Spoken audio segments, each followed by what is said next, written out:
హైదరాబాద్ వాసులకు వాతావరణ శాఖ హెచ్చరిక జారీ చేసింది. నగరంలో భారీ వర్షం పడుతుందని వార్నింగ్ ఇచ్చింది. వచ్చే 2 గంటల పాటు అతి భారీ వర్షాలు పడతాయని ప్రజలు అప్రమత్తంగా ఉండాలని సూచించింది.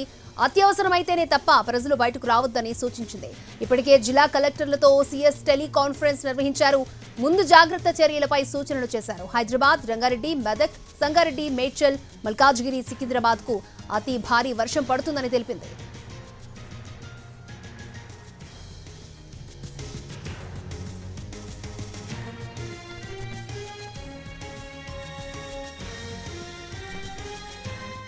తెలంగాణ రాష్ట్రానికి రెడ్ అలర్ట్ జారీ చేసింది ఐఎండీ. మరో 3 రోజుల పాటు భారీ నుంచి అతి భారీ వర్షాలు పడే అవకాశం ఉంది.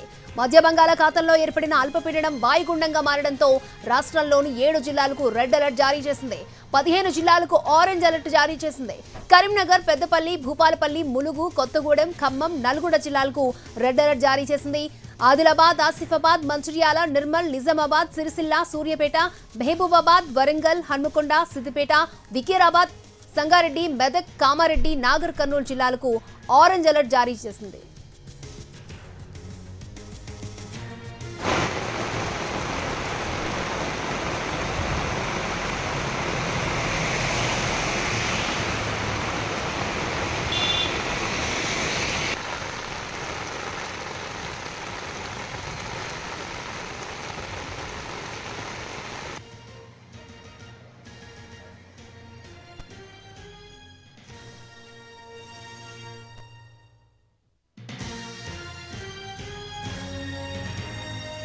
హైదరాబాద్ వాసులకు వాతావరణ శాఖ హెచ్చరిక జారీ చేసింది. నగరంలో భారీ వర్షం పడుతుందని వార్నింగ్ ఇచ్చింది. వచ్చే 2 గంటల పాటు అతి భారీ వర్షాలు పడతాయని ప్రజలు అప్రమత్తంగా ఉండాలని సూచించింది.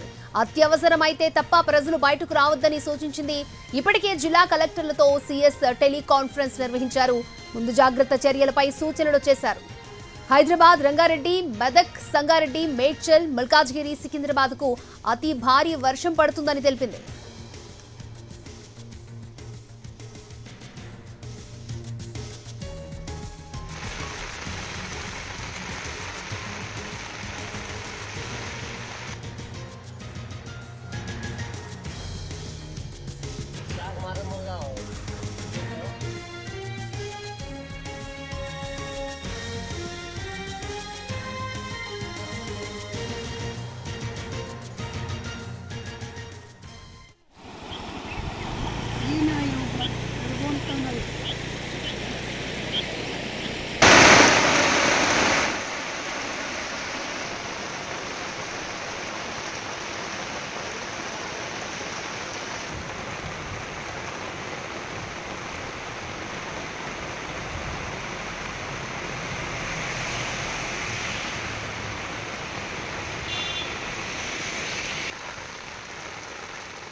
తెలంగాణ రాష్ట్రానికి రెడ్ అలర్ట్ జారీ చేసింది ఐఎండీ. మరొక 3 రోజుల పాటు భారీ నుంచి అతి భారీ వర్షాలు కురిసే అవకాశం ఉందని ఐఎండీ హెచ్చరించింది. ఇదే అంశానికి సంబంధించి మరిన్ని అప్డేట్స్ మా ప్రతినిధి రాధాకృష్ణ లైవ్ లో అందించడానికి సిద్ధంగా ఉన్నారు.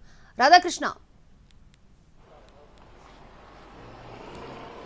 అక్షయ, హైదరాబాద్ కి ఇప్పటికే ఆరెంజ్ అలర్ట్ వాతావరణ శాఖ జారీ చేయడం జరిగింది. ఇప్పుడు మరొకసారి రెడ్ అలర్ట్ జారీ చేస్తుంది. ఇందులో ప్రధానంగా మరో 2-3 గంటల్లో హైదరాబాద్ తో పాటు హైదరాబాద్ పరిసర ప్రాంతాల్లో మరో 2-3 గంటల్లో భారీ వర్షాలు కురిసే అవకాశం ఉందంటూ కూడా వాతావరణ శాఖ హెచ్చరికలు జారీ చేయడం జరిగింది. ఈ నేపథ్యంలో ఇటు ప్రభుత్వ ప్రధాన కార్యదర్శి కూడా ఆదేశాలు జారీ చేయడం జరిగింది. అన్ని శాఖలకు సంబంధించిన అధికారులు అప్రమత్తంగా ఉండాలనేది కూడా ఇప్పటికే ఆదేశాలు కూడా జారీ చేయడం జరిగింది. ప్రధానంగా 20 నుంచి 30 సెంటీమీటర్ల మేర వర్షపాతం రాబోయే 2-3 గంటల్లో నమోదయ్యే అవకాశం ఉందనేది కూడా వాతావరణ శాఖ హెచ్చరికలు జారీ చేస్తుంది. అలాగే 2020లో ఏ విధంగా అయితే క్లౌడ్ బస్ట్ అయ్యిందో ఆ విధంగా మళ్ళీ ఈ రోజు అయ్యే అవకాశం ఉంటుంది కాబట్టి అలాంటి ఛాన్సెస్ ఎక్కువగా ఉన్నాయి కాబట్టి అప్రమత్తంగా ఉండాలనేది ప్రధానంగా చెప్తున్నారు. అలాగే లోతట్టు ప్రాంతాలకు సంబంధించిన ప్రజలు ఎవరైతే ఉన్నారో ఆ ప్రాంతాల్లో ఉన్న వాళ్ళందరినీ కూడా వెకేట్ చేపియాలి. అలాగే మూసీ పరివాహక ప్రాంతాల్లో ఉన్న వాళ్ళని పూర్తి స్థాయిలో కూడా వెకేట్ చేపించాలనేది కూడా ఇప్పటికే అధికారులకు ఆదేశాలు జారీ చేయడం జరిగింది. అలాగే తెలంగాణ రాష్ట్ర వ్యాప్తంగా ఉన్న అన్ని జిల్లాలకు సంబంధించిన కలెక్టర్లకు ఆదేశాలు జారీ చేశారు. ప్రతి జిల్లా కలెక్టర్ కార్యాలయంలో కంట్రోల్ రూమ్లను ఏర్పాటు చేయాలని ఒకవైపు చెప్పడం జరిగింది. అలాగే జిహెచ్ఎంసీ పరిధిలో కనుక చూసుకుంటే మాత్రం జిహెచ్ఎంసీ పరిధిలో అన్ని విభాగాలు అప్రమత్తంగా ఉండాలని చెప్తున్నారు. అలాగే డిఆర్ఎఫ్ టీంలతో పాటు క్విక్ రియాక్షన్ టీంలను కూడా సిద్ధంగా ఉంచాలి. ఈ మాన్సూన్ కి సంబంధించిన టీమ్స్ ఏవైతే ఉంటాయో వీటన్నిటిని కూడా సిద్ధం చేసి ఉంచి ఎక్కడ ఎలాంటి సంఘటన జరిగినా వాటిని ఎదుర్కొనేందుకు సిద్ధంగా ఉండాలంటూ కూడా ఇప్పటికే ఒకవైపు అధికారులకు ఆదేశాలు జారీ చేయడం జరిగింది. మరొక వైపు వాతావరణ శాఖ మాత్రం ఈ 2-3 గంటలు అప్రమత్తంగా ఉండాల్సిన అవసరం ఉందనేది ఒకవైపు చెప్తూ ఉంది. ఇటు హైదరాబాద్ తో పాటు రంగారెడ్డి, వికారాబాద్, సూర్యాపేట్, నల్గొండ, మహబూబ్ నగర్ ఈ ప్రాంతాల్లో భారీ వర్షాలు కురిసే అవకాశం ఉందనేది వాతావరణ శాఖ చెప్తూ ఉంది. ఇప్పటికే రెడ్ అలర్ట్ కూడా జారీ చేస్తున్నామనేది కూడా వాతావరణ శాఖ ప్రకటించిన నేపథ్యం ఉంది. కాబట్టి ఇలాంటి వర్షం రాబోతున్న సందర్భంలో అంటే రాబోయే 2-3 గంటలు అప్రమత్తంగా ఉండాల్సిన అవసరం ఉందనేది, ఈ 3 గంటల్లో గనక భారీ వర్షం అంటే భారీ వర్షంతో పాటు అతి భారీ వర్షాలు కూడా నమోదయ్యే అవకాశం ఉందనేది వాతావరణ శాఖ హెచ్చరికలు జారీ చేసిన నేపథ్యంలో ఇప్పటికే అధికారులందరూ కూడా అప్రమత్తమయ్యారు. ప్రభుత్వం కూడా అధికారులను ఇప్పటికే అప్రమత్తంగా ఉండాలనే ఆదేశాలు జారీ చేసిన నేపథ్యంలో ఎప్పుడు ఎలాంటి విపత్కర పరిస్థితులు వచ్చినా ఎదుర్కొనేందుకు సిద్ధంగా ఉండాలనే ఆదేశాలు కూడా జారీ చేయడం జరిగింది. అలాగే నగర ప్రజలకు కూడా ఒక సూచనలు కూడా చేయడం జరుగుతుంది. అవసరమైతే తప్ప మామూలుగా మాత్రం రోడ్ల మీదకి వచ్చి ఇబ్బందులు పాలు కావద్దనేది కూడా ఒకవైపు అధికారులు హెచ్చరికలు జారీ చేసిన పరిస్థితి అయితే మనకు కనబడుతుంది.